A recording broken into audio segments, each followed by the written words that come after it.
dejado también en el chat, les he dejado el registro de asistencia, que es el mismo que llenamos en todos los talleres.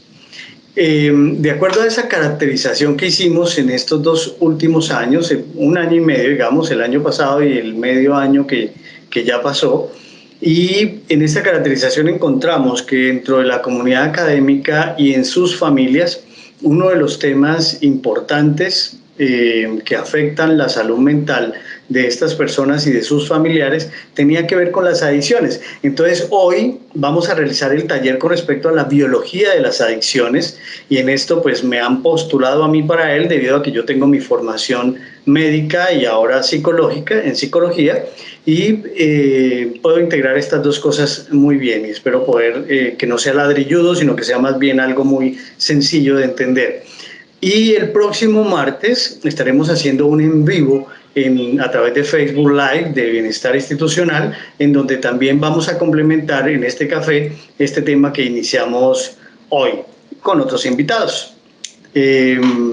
Bueno, bienvenidos a todos. Sé que en Marisol tenemos una persona que asiste y que está a las 2 de la mañana trasnochándose por allá en España, y agradecemos mucho su interés, y agradezco también el interés de quienes están ahora conectados. Les pido el favor que cuando vayan a...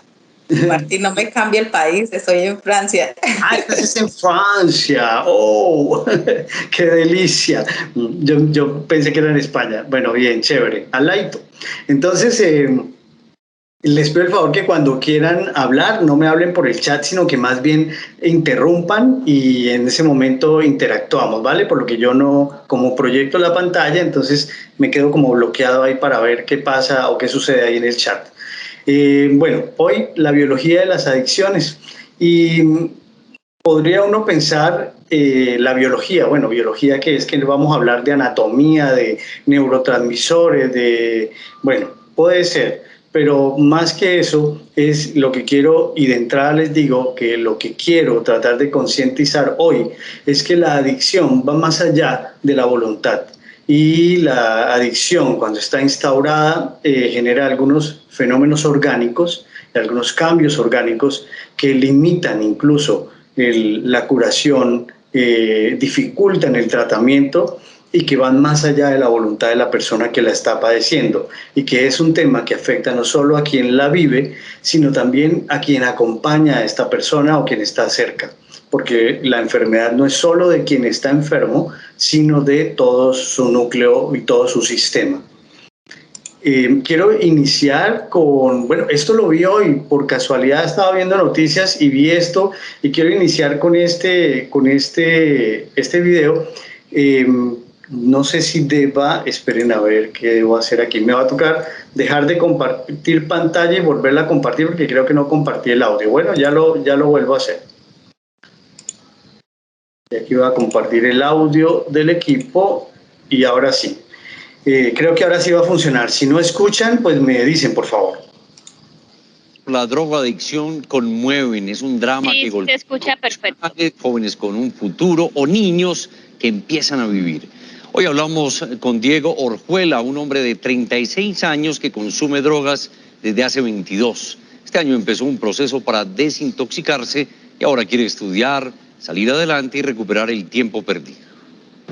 Ya 22 años en la lucha. Dice que todo inició cuando el maltrato de su padre lo llevó a la calle. Lastimosamente pues había niños que ya con menos edad que mi persona que ya consumían, ya han conocido la marihuana, el pegante. Y lastimosamente pues me puse con ellos a habitar. Comenzó con una dosis mínima de marihuana y luego empezó a consumir otro tipo de sustancias. Me acuerdo que había un pelado que se estaba trabajando con marihuana. Yo ya había fumado cigarrillo y le dije que me regalara un plon, y me dijo que no, que yo no sabía. No, sin embargo le dije que sí. Y este mismo pelado, nunca me olvidaré, le decía Maradona, me regaló un poquito de lo que le hice en la pata, en la marihuana, y lo inhalé. Asegura que de haber sabido que el mundo de las drogas le traería tantas tristezas, jamás las habría probado.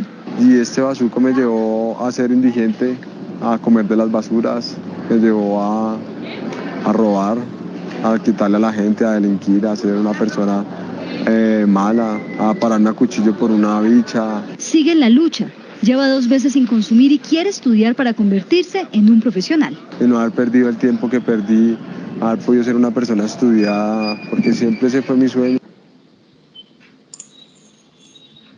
Y aquí, bueno, creo que en un minuto y algo que dura el video, fue posible de pronto dimensionar muchas cosas en el drama de esa persona que vive ahí. Yo, por ejemplo, les haría una primera pregunta. La primera pregunta que les haría, si alguien se atreve a adivinar la edad de este joven o de este señor. ¿Qué edad tendrá este joven? No recuerdo haberlo escuchado en la noticia. Sé que desde muy niño empezó a consumir droga, pero ¿qué podría uno calcular ahí de la edad de él? 30, 35 años. Sí, por ahí, por los rasgos que tiene la piel, por sus pliegues, por su pelo, por su pérdida de grasa de pronto en el rostro, cosas así, algunos rasgos que le podían decir que esta persona tiene cambios. Si yo les dijera que este señor no tiene sino 28 años, podríamos estar hablando que si está aparentando más de 30, de hecho ya físicamente, orgánicamente, ya hay un efecto biológico. O sea, hay algo en la biología que va más allá de su cuerpo, el orgánico también, porque va a trascender a lo mental. Y en su testimonio uno puede encontrar muchas cosas, muchos elementos súper valiosos que pueden ayudar a explicar por qué la adicción y que alguno de estos jóvenes, alguna de estas personas, de nuestros familiares, amigos, conocidos, sufran de adicción, porque este fenómeno va más allá que la voluntad, más allá de la voluntad. A veces uno creería que así como uno puede decidir fácilmente, no sé, a qué voy hoy, a qué salgo, a qué fiesta voy a cine, voy a un café, voy a un restaurante, me la conquisto a ella, me lo conquisto a él. Este tipo de decisiones que son muy de la voluntad, como en algún caso se pierde la voluntad y ya no tenemos esa capacidad de definir cuál es el camino que tomamos, sino que el camino ya nos enredó y estamos en una polvareda, estamos envueltos y uno no tiene como norte. No sé si ustedes tengan familiares, amigos, conocidos o hayan vivido este drama de cerca. De pronto los que ya han trabajado a nivel del área clínica seguramente ya han visto personas de este tipo o en sus prácticas profesionales. Y quienes han tenido familiares seguramente han visto y se han sentido frustrados muchas veces en el intento por sanar, en el intento por recuperar a esta persona. No sé si ustedes lo han pensado alguna vez, pero yo, cuando he tenido que trabajar con personas con este tipo de procesos, muchas veces he encontrado gente tan bella, o sea, gente tan bonita, con habilidades sociales, gente divertida, gente con, no sé, con mucho potencial. Cuando uno va a estos centros y habla con los jóvenes, y habla con adultos jóvenes, y habla con gente que está en rehabilitación, y uno encuentra gente con unos niveles de creatividad, de elaboración de proyectos y una cosa impresionante. Y uno dice, pero estas personas con esta capacidad y este potencial, ¿por qué no logran dar ese paso más allá para poder llegar a sanarse y a generar un proyecto de vida lejos de las drogas o lejos de otras formas de adicción? Recuerden que no es solo las drogas, sino que, por ejemplo, hay una que me parece a mí dificilísima y que por estadísticas es muy difícil de manejar, y es la adicción también al juego.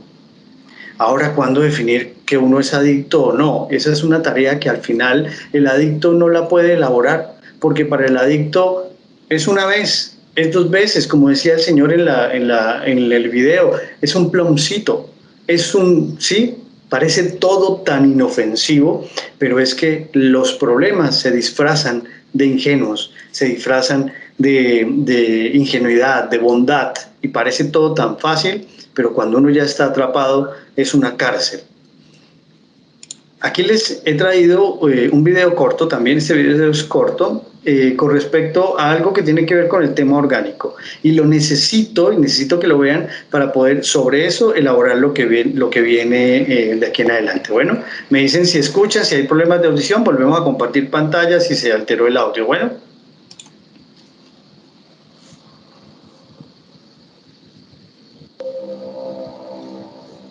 Todas las drogas tienen un efecto sobre el sistema nervioso central. En concreto, el punto común en todas ellas es su acción sobre el sistema límbico, la parte del cerebro que controla las emociones y los impulsos más primarios. Este control lo ejerce proporcionando a los diferentes estímulos sensoriales externos una connotación afectiva agradable o desagradable. Para ello, dispone de unos centros de recompensa, cuya estimulación produce una sensación placentera, y unos centros de castigo, cuya activación produce una sensación desagradable. Este sistema va a controlar la conducta, intentando obtener estimulación de los centros de recompensa y evitar la activación de los centros de castigo. El núcleo accumbens es una pieza clave en los centros de recompensa.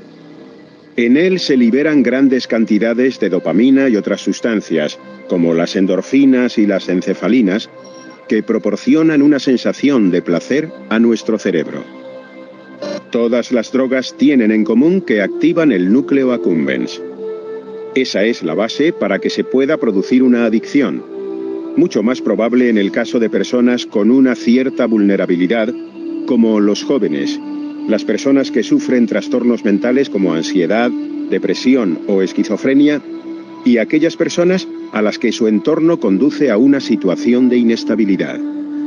El sistema límbico responde de una manera adecuada a los estímulos naturales, alimentos, miedo, sexo, pero no está preparado para ser estimulado por drogas. Así, la estimulación repetida de este sistema por las drogas produce cambios adaptativos que conllevan una disminución de actividad de los centros de recompensa y un incremento de actividad de los centros de castigo. Estos cambios dan lugar a una disminución progresiva de los efectos placenteros producidos y hacen que el individuo se encuentre cada vez peor en la ausencia de la droga.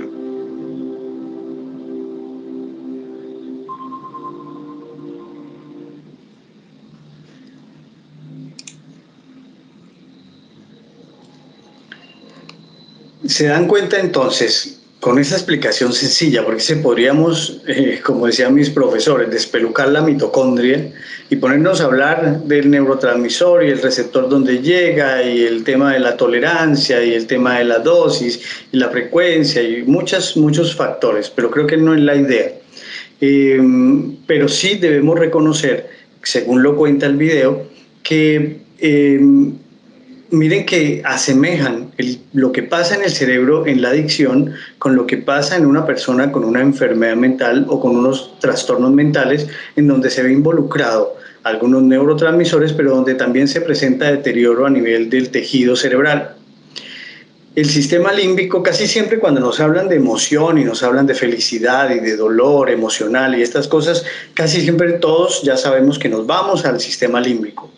Y sabemos que allí se procesan muchas cosas, pero ¿en qué consiste la vida o en qué consiste en realidad en respirar? No más el hecho de respirar, sentir que yo respiré y que pude ingresar oxígeno a mi cuerpo, ya me genera una recompensa a nivel cerebral, no solo por los elementos que incorporo en mi cuerpo, sino también por el hecho de sentirme vivo.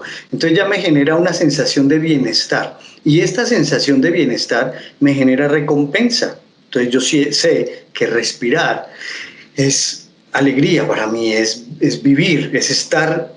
Ahora hablemos del hambre, por ejemplo. Cuando yo voy a comer, no el que come por comer, sino el que come porque siente hambre. En el momento en que entra este alimento al cuerpo, también el cuerpo, de forma química, a través de esos neurotransmisores, le dice al cerebro, le da esa recompensa. ¿Cuál es la recompensa? Esa sensación de felicidad, de bienestar, de estoy bien.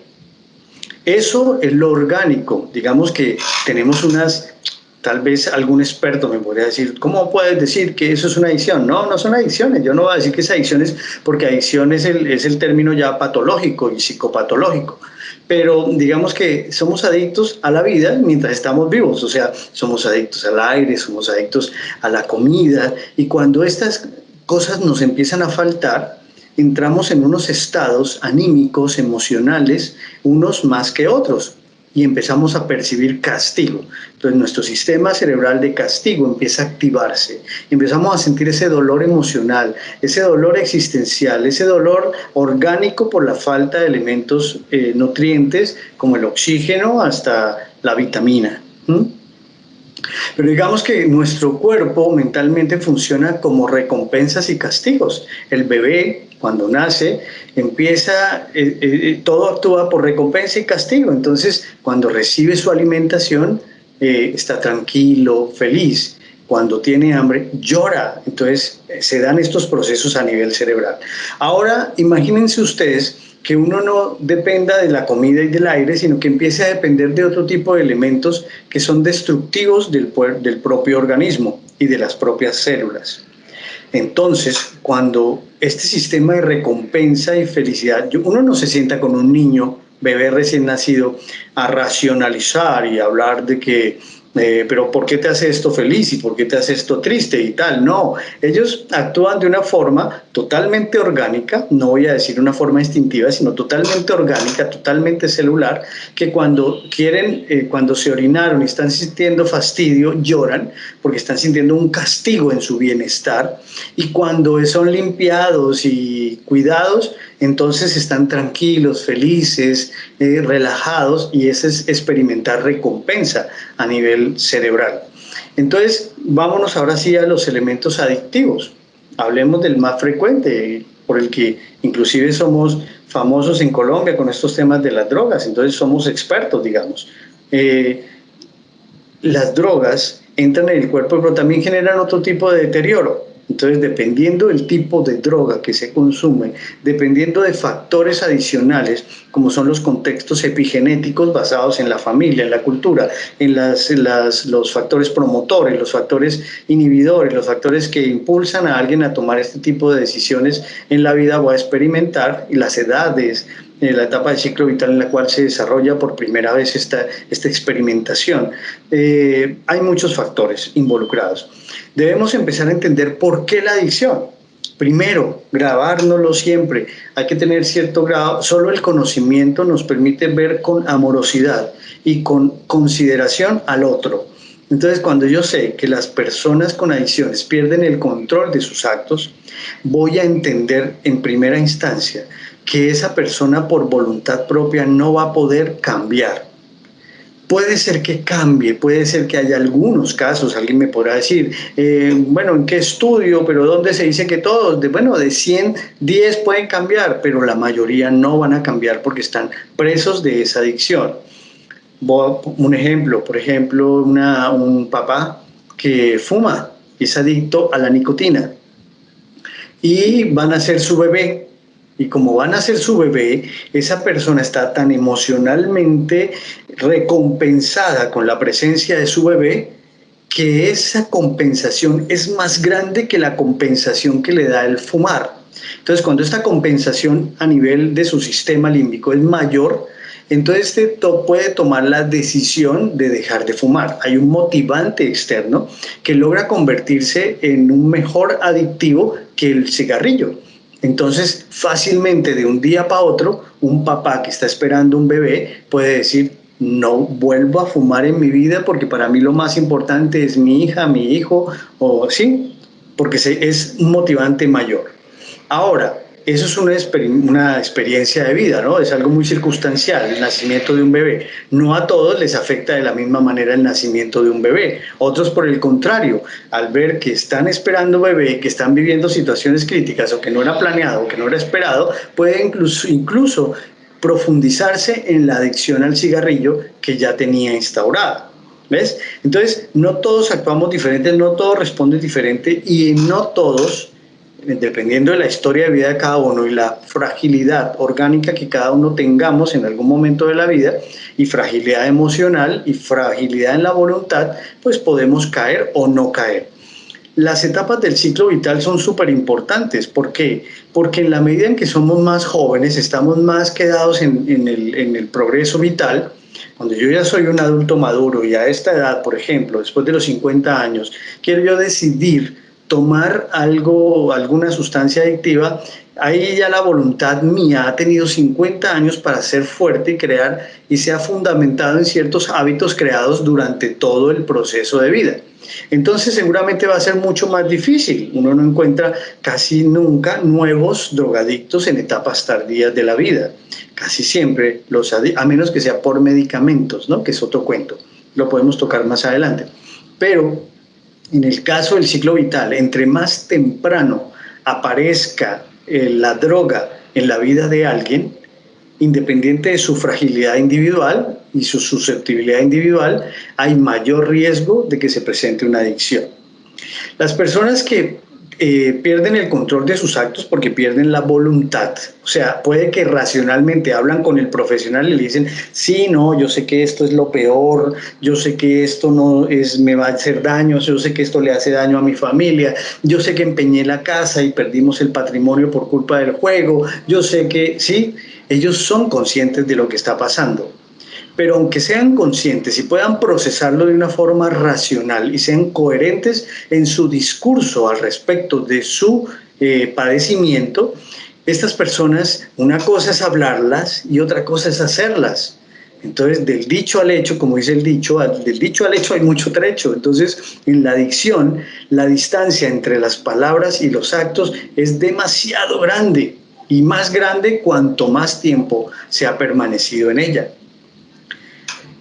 La persona con adicción, Martín, dime. hay una manita levantada, Ingrid Anaya. Ingrid, dime Ingrid, gracias Moni, gracias Liliana.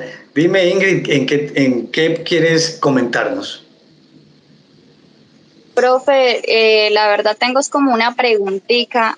¿Qué tratamiento se podría realizar a un menor de 16 años que es adicto a los juegos? Sí, bueno, yo creo que voy a dejar guardadita esa pregunta ahí para cuando estemos terminando. De pronto durante el taller te doy elementos. De entrada te debo decir que tiene que ser de manejo netamente profesional. El tema de la adicción al juego es uno de los temas más difíciles de manejar en las adicciones. ¿Qué es lo bueno? ¿Cuál es el factor protector en este caso? Que es un joven. Entonces, entre más temprano en la etapa vital también se interviene, tiene una mejor proyección, mayores probabilidades de una resolución con éxito, mientras que si es más tardío es más difícil. Entonces te cuento que estás ante un caso de una persona con mucho potencial de recuperarse por la etapa del ciclo vital en la que está. Y voy a darte algunos elementos en el taller y al final podemos hablar un poquito de esto, ¿vale? Si se me llega a olvidar, tú dices, Martín, no cierre esto hasta que no hablemos de esto, ¿vale? Bueno, profe, gracias. Bueno, Ingrid, con gusto. Las personas que tienen esta pérdida de control de sus actos son personas, como lo hablábamos en algún taller, que tienen pérdida de control de impulsos. Tienen el impulso a hacer algo y lo hacen, tienen el impulso de pensar algo y lo piensan. Es las conductas aquí y conductas en el actuar. Y esa compulsión se volca sobre las drogas. Entonces, ¿por qué sobre ellas? Porque en ellas han encontrado recompensa. Yo no sé si ustedes han sentido, no vamos a hablar de qué droga he tomado, qué no he tomado, qué he probado, qué no he probado, pero algún medicamento sí han probado alguna vez en la vida. Algún día tuvieron fiebre y después de tener fiebre tomaron una acetaminofén o tomaron una novalgina, una dipirona, dependiendo de la época en que cada uno esté ubicado, y al tomar estos se da una sensación de relajación y se da una sensación de recompensa, porque la tensión y el estrés de la fiebre, los signos orgánicos que aparecieron y los síntomas percibidos por la persona, al ser aliviados genera recompensa. Entonces digamos que una persona que está hoy con un problema y un rollo en la casa impresionante, y este chico, hablemos de una persona joven, y esta persona encuentra que al beberse una cerveza se animó, se relajó, cambió de pensamiento, y estoy hablando solo de una cerveza, no estoy hablando de adicción, estoy hablando de un elemento, y le generó mayor recompensa eso que tomó que la realidad que está viviendo. ¿Qué puede cambiar? ¿Qué puede cambiar la balanza, ¿no? Que sienta, lo que a mí me podría inhibir probar la droga es que yo tenga una recompensa en otra actividad diferente. Ahora, los chicos que tienen pocas actividades, hoy día, por ejemplo, casi que la única actividad que les ofrece recompensa en muchos es el tema de los aparatos digitales, los celulares, los juegos. Eso le genera recompensa, aunque parecería que allí abandonan toda la realidad y se centran en una realidad totalmente fantástica. Y eso le genera, porque los niños y los jóvenes son ilusiones, fantasía, hay mucha ficción en la etapa temprana de la vida de uno y es perfecto para el desarrollo. Pero cuando no hay más que eso, si no hay otra motivación, entonces entre la persona, el joven, que le ofrecen, que sintió recompensa con la cerveza, digamos la cerveza, y dos jóvenes que sintieron recompensa con la cerveza, sintieron un momento chévere, se sintieron chévere con la cerveza, ¿sí? Pero uno de ellos no tiene motivaciones diferentes, sino salir a tomar cerveza. El otro es una persona que tiene una motivación diferente porque además de sentir recompensa con la cerveza, hace otras actividades que le generan mayor recompensa. Por ejemplo, a este le encanta el fútbol por encima de la cerveza. Entonces, como la recompensa es mayor con el fútbol que con la cerveza, el fútbol se come la cerveza, ¿sí? ¿Sí me están cogiendo la idea?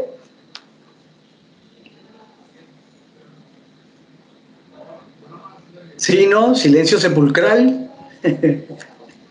Sí, señor.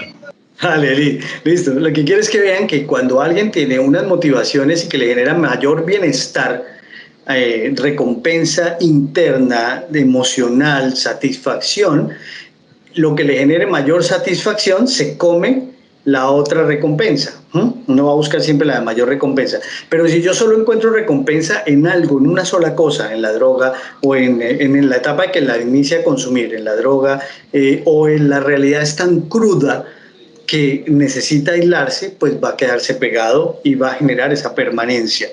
Ahora, los medicamentos, todo fármaco, cuando entra al cuerpo, inicialmente el cuerpo no lo conoce. Entonces, chévere, pasó esto, pasó aquello. A medida que va pasando el tiempo y uno sigue consumiendo ese químico se vuelve resistente, o sea, ya no le produce el mismo bienestar que la primera vez que lo tomó. Entonces, ahí viene el problema, porque empieza a hacerse esta tolerancia, que es algo orgánico celular, es algo a nivel de neurotransmisores y de receptores. Entonces, cuando se da esa tolerancia, la persona quiere aumentar para sentir el bienestar de la primera vez y empieza a aumentar la dosis, y eso pasa con el alcohol, y eso pasa con la cocaína, con la marihuana, con el juego, con todo lo que genere adicción, con el sexo. Bueno, y cuando una persona pierde el control y está en compulsión, empieza a dejar todos los demás motivantes que no le generan la misma recompensa. Por eso pone en riesgo la familia, por eso pone en riesgo a la amistad, porque al amigo no es que no lo quiera, no la quiera, sino que esa amistad no es tan compensativa en bienestar psicológico de la persona como sí lo es en la droga. Esa persona sigue queriendo sus amigos, pero en sus amigos no ha encontrado ese nivel de bienestar que ha alcanzado con ese químico, porque no lo pudo racionalizar, es orgánico, y pues, lastima a sus familias, por eso venden las propiedades. Él sabe que si vende la casa va a dejar en la ruina a su familia, pero no le importa, porque dejar en ruina a su familia no es algo más importante que generar su propia recompensa a nivel interno. Martín, sí. Al respecto hay algo que me llama la atención y algo que es importante recalcar acá. El enfermo, porque pues de una u otra forma esas adicciones generan una patología, ¿no? Entonces el enfermo en este caso es consciente de que debe dejarlo, es consciente del daño que causa, pero teniendo en cuenta el proceso de mielinización, el proceso de la conexión neuronal, allí quedan como los residuos de esta sustancia, entonces hace que su cerebro se sienta obligado sí o sí a volver a ingerir, y él puede querer y sabe que tiene que parar, pero físicamente, que es algo muy importante y la razón pues obviamente por la cual me encanta tu tema, físicamente le es imposible. Para eso requiere muchísimo apoyo y obviamente sí o sí el reconocimiento y la aplicación de tratamiento. ¿Qué sucede? Muchas veces estos amigos, estas amistades o esta familia, en lugar de brindarle ese apoyo para que pueda salir de esa laguna en la que se encuentra, lo que hace es recriminar más, y eso hace que se mantenga nuevamente este proceso de adicción, que es un círculo totalmente cerrado, por decirlo de esta forma. Entonces, de hecho, es muy notorio. Tengo un paciente con esa problemática. Este paciente tiene 70 años, empezó su consumo de manera muy temprana, y este paciente ha llevado una situación bastante marcada porque su familia, su hijo, de hecho él indujo a sus hijos a lo mismo. Entonces ha sido sustancioso, y el proceso o la intervención con ellos es muy marcada precisamente porque no han entendido esa biología. De hecho, esa es una de las razones por las cuales estoy en su taller, porque hay muchos aspectos de los cuales todavía me falta experticia para apropiarme y poder transmitir con ellos mucho más trabajo. Sí, Marisol, tienes totalmente claro el tema, y es que cuando se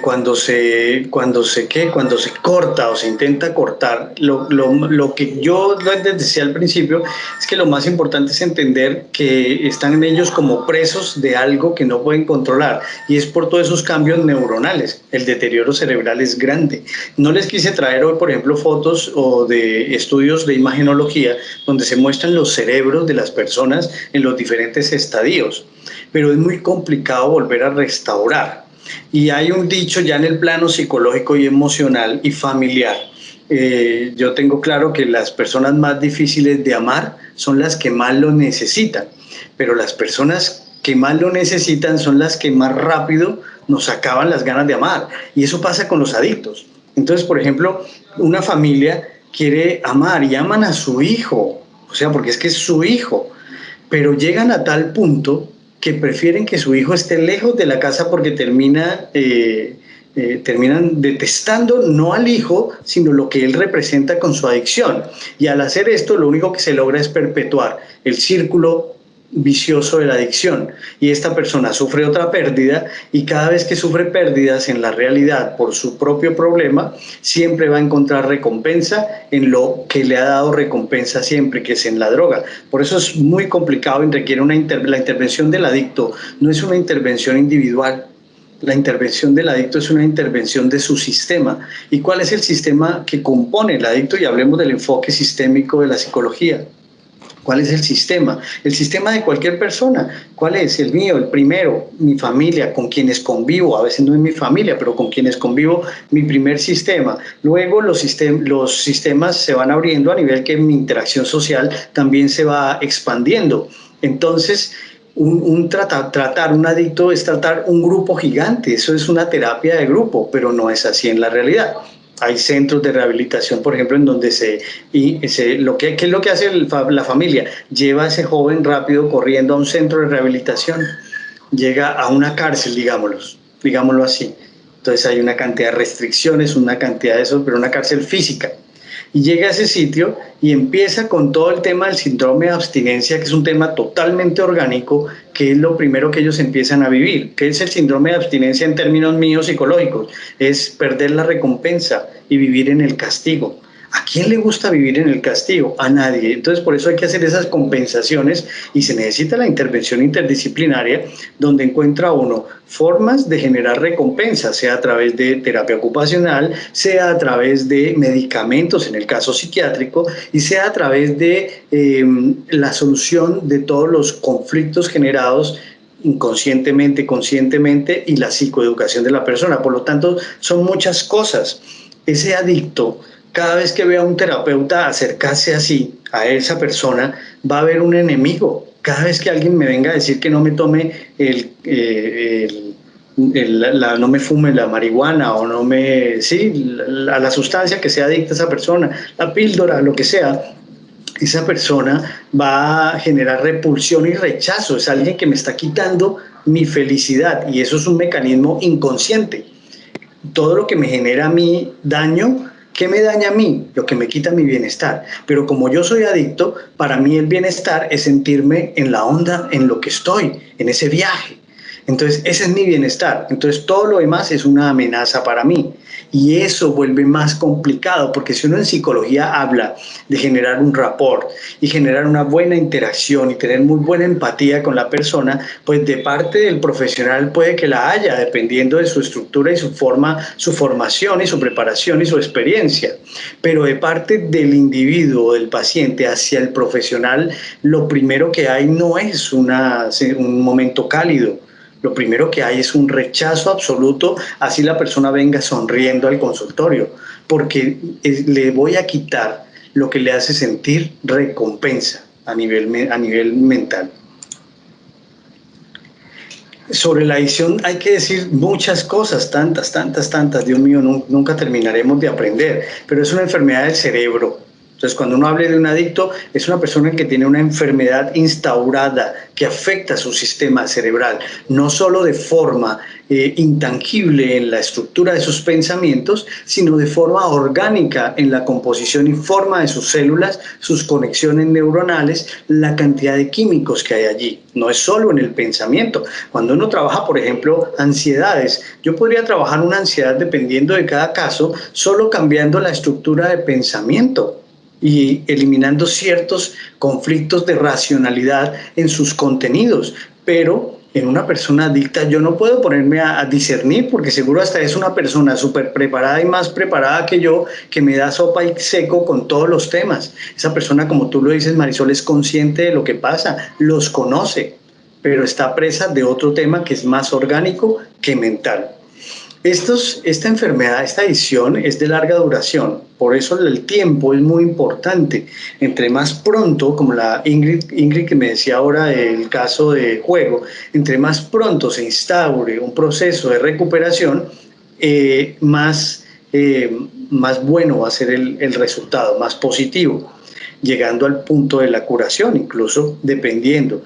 Entre más largo, cuando uno ya recoge, se han visto casos en noticias, cuando ya encontraron en el Bronx a una persona que se perdió hace yo no sé cuántos años y hacen la gran noticia de que lo vamos a acompañar, lo vamos a recuperar, lo vamos a esto, y ya lleva 20 años perdidos en el Bronx. Es una persona de muy mal pronóstico en su proceso de rehabilitación, muy mal pronóstico, no quiere decir que no se vaya a recuperar, pero requiere más esfuerzos, más tiempo, porque casi que uno se recupera generando nuevos hábitos, y los nuevos hábitos de un adicto, ¿cuánto tiempo? Si duró 20 años de adicción, probablemente ese nuevo hábito requiera otro poco de años y requiera medicamentos. Y en el proceso de recuperación, seguramente de parte médica, habrá que utilizar unos medicamentos. Entonces, ¿qué es lo que hago yo en el ámbito médico?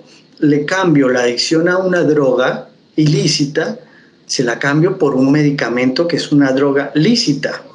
Entonces vuelvo a esta persona dependiente también, pero poco a poco empiezo, por ejemplo, la gente que utiliza heroína y se le utiliza la metadona y otro tipo de productos. Entonces empieza uno a manejarlos de tal forma que inicialmente ellos sentían recompensa y bienestar con una dosis, vamos a poner un número, no es la verdad, no es lo que es científicamente, pero digamos que 10, recibe una dosis de 10, lo que sea, la unidad que sea. Y el tratamiento va dirigido a, primero reemplazamos este 10 de esta droga por un 10 de otra droga, pero lícita. Y le empezamos a bajar en el tiempo, de acuerdo a la respuesta que va haciendo de síntomas de abstinencia, la dosis, hasta que un día la dosis es muy mínima, hasta que un día al final logremos retirar completamente la otra adicción de tipo lícito. Pero es un proceso muy largo, dependiendo de cuán largo fue el proceso de enfermarse. Incluso aquellos que logran dejar de consumir siempre van a tener el riesgo, porque además hablemos aquí de otro tema que tiene que ver con la psicología, con la salud mental y en los rasgos de personalidad de cada uno. Uno puede hablar de personalidades más adictivas que otras. Hay personas que no conciben en la vida ni siquiera probar, o sea, en su cabeza no cabe. Hay otras que son proclives a hacerlo y dependiendo de las circunstancias pueden ser más o menos proclives a probar una droga en algún momento circunstancial donde el castigo predomine y necesiten recompensa. Cuando hablo de castigo me estoy refiriendo al sufrimiento personal, ¿no? Cada quien sufre por cosas diferentes. Entonces, si el castigo de alguien es sentir vacío, sentir soledad o algo, ese castigo lo puede compensar con algo que le recompense. En este caso puede ser una droga. Bueno, nomás uno mira las fotos, por ejemplo, estas fotos son dos chicos jóvenes que seguramente en ellos está un poco más profundo o menos profundo, donde se pueden mezclar también los aspectos propios del ciclo vital de cada uno de ellos. El uno mira esta que, por ejemplo, tiene una jeringa en la mano, que son medicamentos no, que son drogas generalmente ilícitas, mezclas de cosas sometidas a calor y que se inyectan ellos mismos porque no le van a pedir, o a compañeros que hacen lo mismo y que no solo trae el riesgo de la droga, sino que además les termina involucrando con otro tipo de enfermedades como las de transmisión de tipo parenteral, hepatitis B, SIDA. Pero además hay otros que las pastillas, y entonces se dan cuenta cómo la gente, los que utilizan esta industria de las drogas, necesitan crear adictos para poder venderlas. En la forma como crean adictos, si se han dado cuenta, las noticias cada vez hay mayor variedad de formas. A los niños con muñequitos, con caritas felices, con emoticones, con la figurita del momento, con dulce, con colores, con pastillas de un color, con pastillas de otro. Y la gente en esa búsqueda de llenar ciertos vacíos que socialmente se han generado, y al no tener otro tipo de sistemas de recompensa o de motivaciones, pues termina recurriendo a la prueba. Una vez prueba no pasa nada, pero si al probar está en un círculo social que le está exigiendo cierto tipo de respuesta y la respuesta no es positiva de dejar, sino que tiene carencias, como por ejemplo una familia disfuncional, como por ejemplo ha sufrido de una u otra situación de bullying o problemas en sus colegios, o tiene esta necesidad de adaptarse y de entrar en ciertos círculos y quiere figurar, o diferentes necesidades propias de cada uno en su individualidad, y puede entrar de una vez a esto. Este es un autor que habla bastante del tema y me gusta porque es un referente para el Instituto de Salud en Estados Unidos. Y dice, por ejemplo, que una idea común y equivocada es que la adicción es una elección. Estamos equivocados.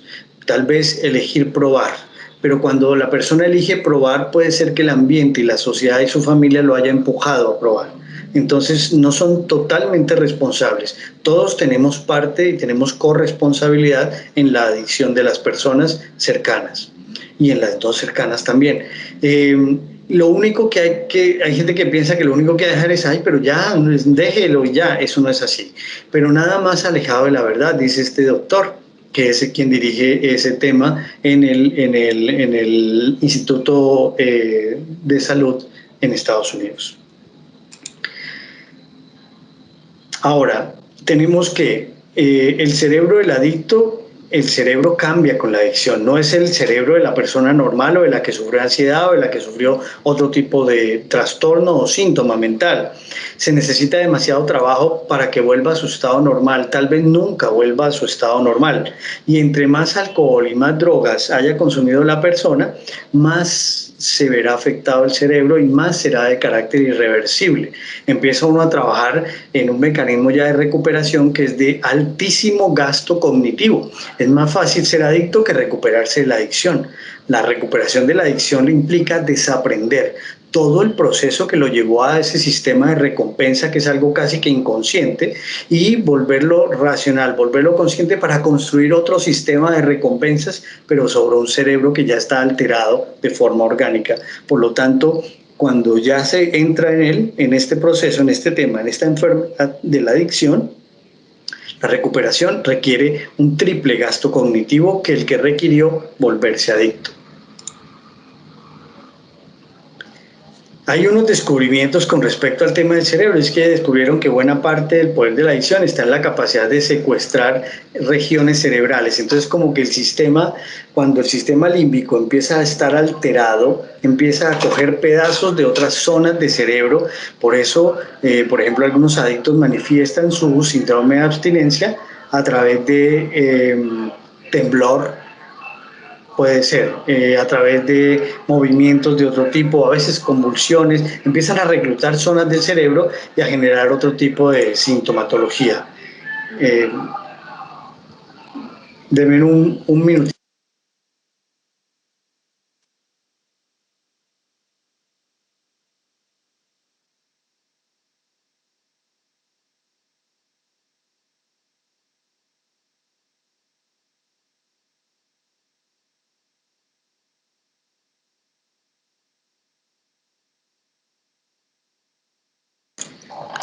Discúlpenme que empezaron a sonar por ahí una bulla, y es que mis sobrinas las tengo hoy aquí en mi casa y estaban con el televisor así pues a alto volumen.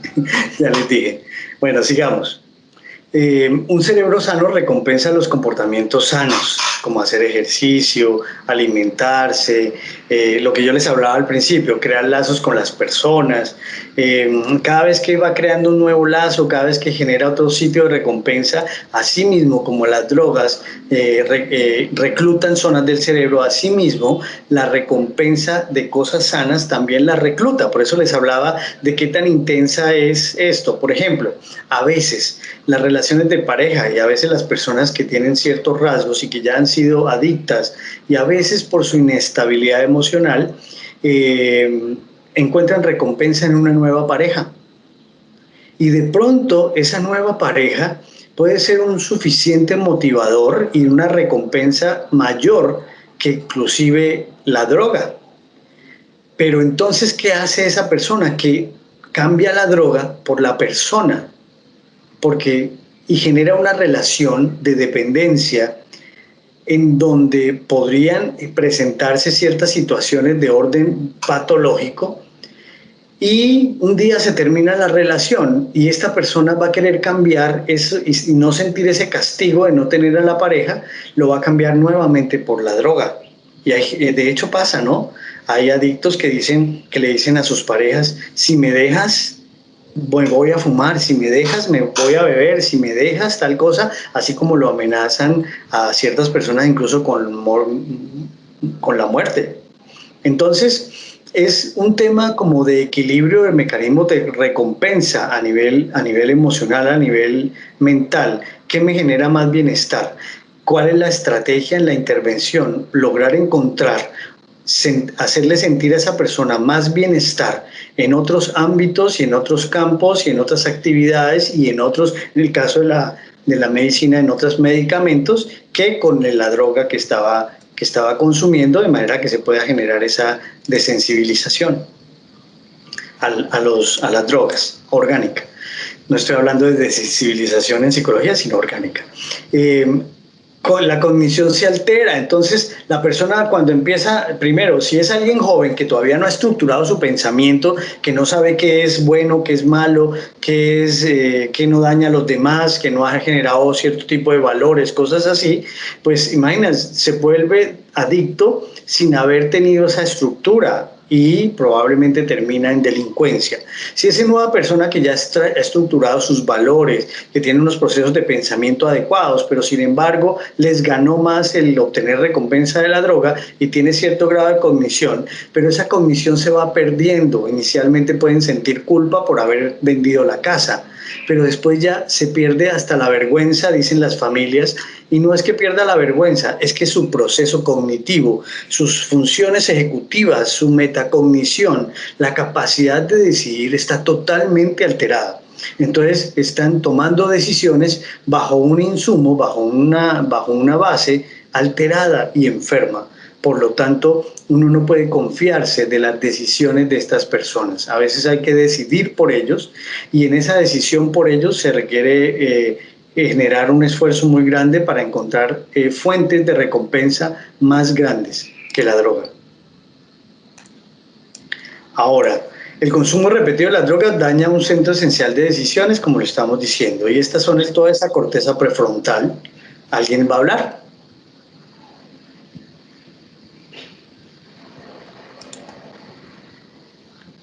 Listo. Miren estas circunstancias que pueden llegar a empeorar las situaciones: haber crecido con un alcohólico, haber sufrido abuso infantil, estar expuesto a un nivel de estrés extremadamente alto. ¿Recuerdan la entrevista del principio? Todos estos factores pueden contribuir al riesgo de alcohol o uso de drogas. Por eso es tan importante que la mejor intervención en cuanto a la drogadicción es la prevención que podamos hacer a partir de las primeras etapas de la vida de las personas, poder influir positivamente en los ciclos vitales, poder generar demasiada psicoeducación. Hay que enseñarle a los padres a ser padres, hay que enseñarle a los hijos a ser hijos, hay que enseñarle a las personas y a todo el círculo social que rodee a un niño, a un nuevo ser, cómo puede generarse mecanismos de recompensa a través de generar nuevas motivaciones. Por eso hay muchos papás que, por ejemplo, meten a los chicos en una cosa, en otra, a ver qué te gusta, qué te gusta, qué te gusta. Lo importante es encontrar el clic en lo que le produce pasión a esa persona y que le genere mayor recompensa para sí mismo. Pero si esa persona es sometida a la voluntad de los padres, donde le imponen algo, impuesto más no deseado por esa persona, en ese momento esa persona está obteniendo ese castigo, y al obtener castigo buscará formas de recompensa y el riesgo es latente. Allá a la mano de todos está la droga. En lo que respecta al consumo de drogas y el alcohol en menores, cuanto más jóvenes comiencen, mayor es la probabilidad de generar un trastorno. A mí me parece triste a veces cuando veo a los padres que les parece divertido darle al bebé que pruebe el vino, que pruebe el alcohol, que pruebe esto, no sé. Hemos visto casos en noticias donde ven niños chiquiticos ya borrachos porque sus papás se tomaron, le dieron trago y bueno, pasan cosas así. Entonces, entre más joven ellos experimenten, sea por alguien o sea por ellos mismos, hay mayor riesgo, ¿no?, de generar algún tipo de personalidad que se una, que busque recompensa en este tipo de fuentes. Los adolescentes son muy vulnerables. ¿Sí? Martín. Sí. Esto pues quería comentar como una experiencia, ¿sí? Porque pues yo tengo una persona muy cercana, un familiar que ha estado en las drogas, creería que entre 15 o 20 años, ¿sí? Empezó su consumo desde muy pequeño y él ahorita de adulto dice que él empezó su consumo a raíz del abandono de su mamá, ¿sí? Y pues después de años de consumo, la mamá ha hecho pues lo que está en las manos de ella o lo que considera posible por recuperarlo de esa drogadicción. Y pues ha sido un proceso difícil porque él se rehabilita por cierto tiempo, o sea, como usted dice, de pronto encuentra un estímulo por un tiempo que lo hace salir de las drogas, pero vuelve y recae al cabo de 3 meses, 4 meses, y lleva así como en ese proceso lo que le comentaba al principio, como unos 15 o 20 años. Entonces, todo lo que usted ha venido explicando como que tiene relación a lo que ha sido el proceso de él, porque quizás en algunos momentos encuentra como algo que le genere un estímulo mayor y hace que él se salga en ese momento de la drogadicción, pero vuelve y recae. Entonces ha sido pues prácticamente la mamá ya como que se cansó, ya dijo, ya no puedo con ese proceso y ya pues que sea, dice ella, que sea lo que Dios quiera. Y es tan difícil, Liliana, con el sistema en el cual vivimos, porque es un sistema de salud. La carga del adicto, del manejo y la rehabilitación de un adicto, es una carga económica muy alta para un sistema de salud, porque requiere la intervención de muchos profesionales, requiere de incluso estar en centros especializados, requiere demasiadas cosas. Y son costosas, son de alto gasto. Entonces el sistema no es que esté a la orden del día con esto. La gente a veces tiene que recurrir a la atención de tipo particular privada y el bolsillo de la gente no está para eso, y a veces en los hogares donde se da el abandono y se dan estas situaciones son hogares que tienen un estado económico muy precario. Entonces a esta persona le toca o comer o rehabilitar a un hijo, o comer y sufren demasiado. Son muchos los factores, yo estoy hablando de uno, pero son demasiados y es un proceso costoso, de alto costo emocional, involucra a muchas personas y de un gran costo económico también. Entonces... Perdón, es que de hecho yo considero que dentro de la rehabilitación se debiera incluir también a la familia en ese proceso. ¿Por qué? Porque gran parte de los adictos se recuperan cuando están en un centro de socialización y justo cuando regresan a su lugar de origen recaen nuevamente porque no se han cambiado las condiciones del hábitat donde se desenvuelve. Es decir, él necesita también modificar no solamente sus cogniciones, sino también sus conductas, también su ciclo de amistades, también el entorno social. Porque en el caso que nos presenta Liliana, se nota perfectamente varias variantes. La primera, él no ha cambiado del lugar donde vive, ¿me equivoco? La segunda, los amigos prácticamente son los que siguen manteniendo, porque me imagino que cuando sale, saben que sale o saben que está en la casa, van, lo buscan y venga, vamos a dar una vuelta y venga, y así él no quiera, por el consumo social, por el estar con sus amigos, va a tener recaídas. Entonces, por eso sería muy importante que también en las rehabilitaciones, en los tratamientos que se hagan para esas personas, también sea incluida la familia. Y lamentablemente, como usted lo acaba de decir, el sistema no está para ello, solamente trabajan en el afectado directamente, o sea, en el adicto. ¿Y los demás qué? Porque de una u otra forma la familia también entra a ser parte de esa adicción, o sea, también son adictos pasivos. Sí, así es, Marisol, tienes toda la razón, así es. Así es. Esto es algo, es una intervención multipersonas, multisistémica. Hay que intervenir los círculos sociales, los círculos familiares, los círculos más íntimos de esa persona también, y así mismo. Y eso es grande, tiene que ser, es demasiado grande. Todavía tenemos mucho por aprender, hemos avanzado bastante, pero todavía hay mucho por aprender en el campo de las adicciones y en el campo de la recuperación de las personas con adicción. Todavía nos queda mucho por sensibilizarnos y concientizarnos, porque la prevención es la principal forma de intervenirlo, pero prevenirlo implica actuar en diferentes escenarios de la vida de cada individuo, en diferentes etapas, y no siempre se puede hacer de la mejor forma. Entonces, todavía falta mucho. La niñez, por ejemplo, y la adolescencia son momentos en que los padres se involucran y le pueden enseñar a los hijos estilo de vida. Hoy, ¿qué pasa? Yo veo muchas personas, padres que se están saliendo de casillas en la formación de los hijos, han perdido como el control. Por eso han caído también a veces en el tema de la violencia, y ahora hay que generar leyes para que no haya violencia o intrafamiliar y golpes a los niños y cosas así. Pero entonces nos hemos ido al extremo, porque no le hemos dicho al padre no le pegue al hijo, porque no debe ser así, esa no es la forma, pero no le hemos dicho cómo eduque al niño. Entonces seguimos teniendo padres inexpertos, padres que no se preparan, seguimos teniendo un tema social en el cual la educación de las familias todavía no es tan importante. Peleamos por unos temas familiares, pero no educamos a las familias realmente en cómo generar esa inteligencia emocional en el chico, esa capacidad de raciocinio, cómo fomentar o fundamentar ciertos valores en sí mismo, cómo defenderse de todos esos agentes que amenazan al niño. Por lo tanto, el niño y el adolescente deberían ser el objeto directo de una gran intervención social y del sistema de salud para poder prevenir el tema de la adicción. La actividad física es importante, pero hoy día, ¿qué pasa?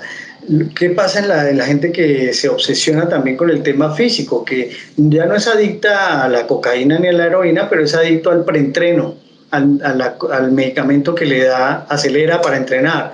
Es adicto a la proteína que se toma, a otro tipo de cosas. Y aunque esas sustancias no le están deteriorando el cerebro como lo hace una droga ilícita, pero sí le está deteriorando de cierta forma su raciocinio y su cognitividad. Entonces, la forma como procese y la forma como ve beneficioso o no algo, y entrar en la obsesión y en la compulsión por el mismo ejercicio. Hay que buscar es un motivador más importante, y eso hay que detectarlo en etapas muy tempranas de la vida, del ciclo vital de cada persona. Hay que saber qué le apasiona.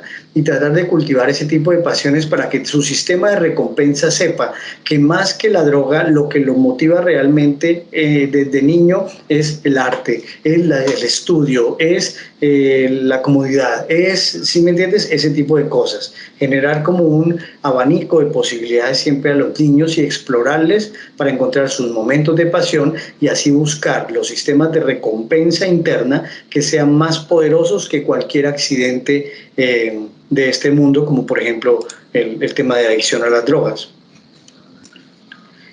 ¿Cómo tratarla? Aquí yo creo que, Ingrid, ya hemos ido resolviendo cosas, ¿cierto?, con respecto a tu pregunta.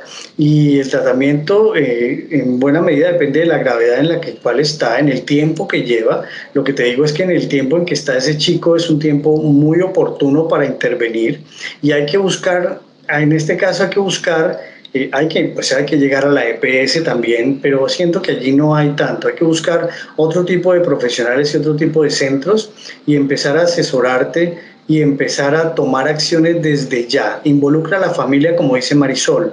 Cuando no podemos hacerlo solos, llamemos a los tíos, llamemos a los abuelos y entre todos hagamos esa vaca y comprometámonos económicamente porque son tratamientos costosos, pero también comprometámonos en el cambio de los sistemas y el tipo de relaciones, el tipo de alianzas que hay dentro de la familia, el tipo de coaliciones, las dificultades, enseñarle a esta persona a ver la vida de otra forma y cambiar esa estructura de pensamiento a través de un proceso psicoterapéutico muy adecuado, pero además de la mano de otros profesionales como por ejemplo psiquiatría, neurología, otro tipo de profesionales terapeutas que le puedan ayudar a apoyar este proceso.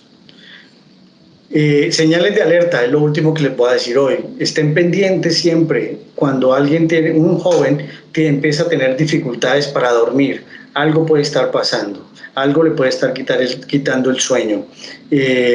Pilas, simplemente es un señal de alerta. Cuando una persona tiene ansiedad o depresión de forma un poco injustificada, ¿no?, sin circunstancias reales. La ansiedad, pues sin circunstancias reales, pero a veces puede haber ansiedad por circunstancias reales sobredimensionadas a nivel emocional. Entonces, ansiedad sin circunstancias reales en una persona que aparentemente no debería tener tipo de cargas mentales o exageradas o depresiones, pilas, puede ser que esa persona está entrando en esas fases cuando no tiene el medicamento, no tiene la droga, está triste o ansiosa, y cuando tiene la droga está con bienestar y sensación de felicidad, que es su estado de recompensa. Las señales de alerta también, los problemas de memoria. Empezar a ver cómo alguien de forma prematura comienza con problemas de memoria puede ser un signo de alerta con respecto a una posible adicción. Los cambios del humor, los cambios del estado de ánimo, el mal genio. Una persona que antes era así y ahora cambió de un momento a otro y ahora la ve uno como más a la defensiva, irritable, incluso, no sé, como es otra. Pilas, cuando alguien cambia de forma radical podría ser que está entrando en un tema de adicción. También puede confundirse con otros síntomas, pero como estamos hablando de adicción, es una señal de alerta compartida con otros trastornos. Aumento rápido en la cantidad de medicamentos que necesita. Aquella persona que se toma un medicamento pero se toma de a 2, de a 3 y le gusta y es proclive como a eso, pilas, porque así mismo como toma medicamentos de forma exagerada puede también hacer adicción a otros componentes químicos. Los pedidos frecuentes de repetición. Hay gente que se vuelve adicta a medicamentos también, eso hay que vigilarlo, y terminan incluso hasta falsificando fórmulas, y eso pasa mucho con las drogas de control, y encuentran aquellos sitios clandestinos donde ellos pueden encontrar las drogas de control sin fórmula. Entonces se exponen, porque a veces esos medicamentos ni siquiera son reales, son otro tipo de mezclas que les pueden causar otro tipo de daño, pero estar alerta a esas personas que repiten medicamento. Cuando la persona no parece ser la de antes y falta interés o pierde la energía, eso ya lo tocamos en un momento. Cuando está la casa de medicamentos, se toma inclusive los que deja la abuela, los que deja alguien. La abuela tiene un medicamento para dormir, un clonazepam, una cosa de estas, una benzodiazepina, y termina el joven de la casa yendo a robarle las pastillitas a la abuelita. Estar muy pilas, hay que estar muy alerta. Usar más de una farmacia cuando van a una, a otra, para que no los fichen y digan, ¿y por qué compra tan seguido tal medicamento? Las recetas médicas falsas o falsificadas de las que ya les hablé. y no más. Pues mira, yo en realidad mi objetivo de este taller es que se sensibilicen de tal manera que entiendan que en la persona adicta hay que reconocer un evento que se desarrolla de carácter multifactorial y que debe ser intervenido de esa misma forma y que tiene unas bases orgánicas que hacen que estas personas no sea solo saber que algo está mal para decidir cambiar.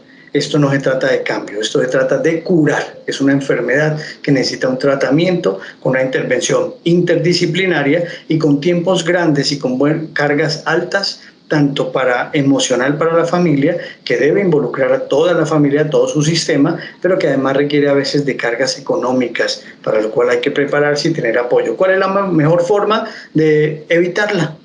Evitarla como amor, no sobreprotección, no abandono, estabilidad emocional para la persona en sus primeras etapas de la vida, estar muy atento a descubrir las pasiones y descubrirle mecanismos de recompensa, como por ejemplo a través del deporte, a través del arte, a través del estudio, a través del juego, a través de otras cosas que le hagan sentir que tienen más recompensa allí que la recompensa que pueden encontrar en otras cosas. Cuando uno genera niños y jóvenes llenos de deseos y de pasiones por cosas reales y constructivas para ellos, seguramente vamos a tener muy pocas personas buscando suplir sus vacíos con drogas de tipo ilícito.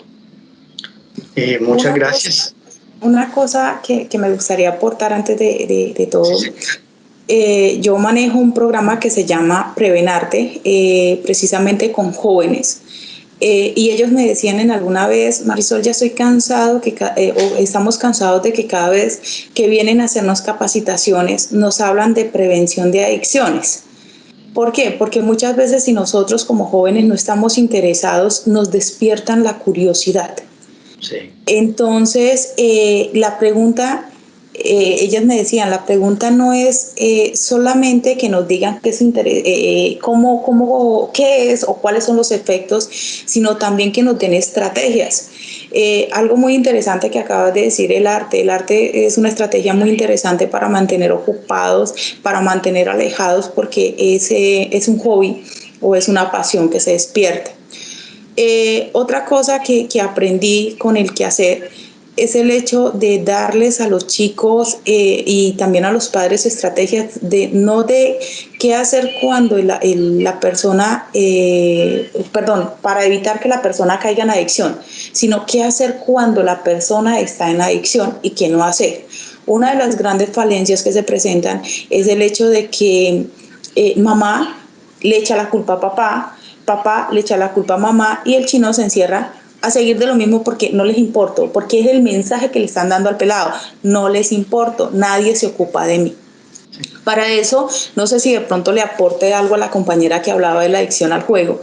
Una de las estrategias muy importantes para el joven es enseñarle la técnica del disco rayado, no sé si la conocen, es que él mismo repita muchas veces ante las personas que lo invitan a tener una conducta que él es consciente que está en contra de sí mismo, él no, sin darle pie a que haya duda. Una técnica. Otra técnica es el diálogo estratégico. Buscar un diálogo que no sea coercitivo, que no sea llamarlo como acusador, porque nosotros no somos jueces, sino que él empiece a decir desde dónde está el problema para hacer el cambio aquí y ahora y comprometernos nosotros como familias a apoyarlo. Y la última es que ninguna persona en adicción, no sé si de pronto ustedes también la usan en terapia, pero ninguna persona en adicción puede salir de la adicción por sí sola. Se tienen que tener 3 componentes muy importantes, aparte de la decisión del joven, ¿no? La primera, fe en algo. Porque si una persona no tiene esa motivación superior o esa fe en algo, ya sea en la familia, si es religioso en Dios, si es en algo, pero que tenga una fe en algo. La segunda, muy importante, la terapia. Y la última, la familia. Ese era mi aporte. De acuerdo, Marisol, muchas gracias. Nos has complementado muy bien y has cerrado con broche de oro este taller. Muchas gracias por compartir tu conocimiento y tu experiencia en el tema. Y pues nada, Muchas gracias a todos. Este taller queda colgado en el canal de YouTube de Uniminuto, que se llama Psicoteca Uniminuto. Los invito a que se unan a él y vean allí todos estos talleres que hemos desarrollado durante 2 años y los que vienen de aquí en adelante. Invitarlos nuevamente el próximo martes al Café con Bienestar, que es a las 4 de la tarde por Facebook, y el próximo jueves y viernes en nuestros nuevos talleres. Muchas gracias a todos. Un abrazo muy grande y espero que esto les haya servido para construir más conocimiento y para construirse y construirnos entre todos. Muchas gracias. Chao, chao. Chao, Marisol, descansa. Muchas gracias. Muchas gracias, gracias. Chao a todos. Gracias, Martín.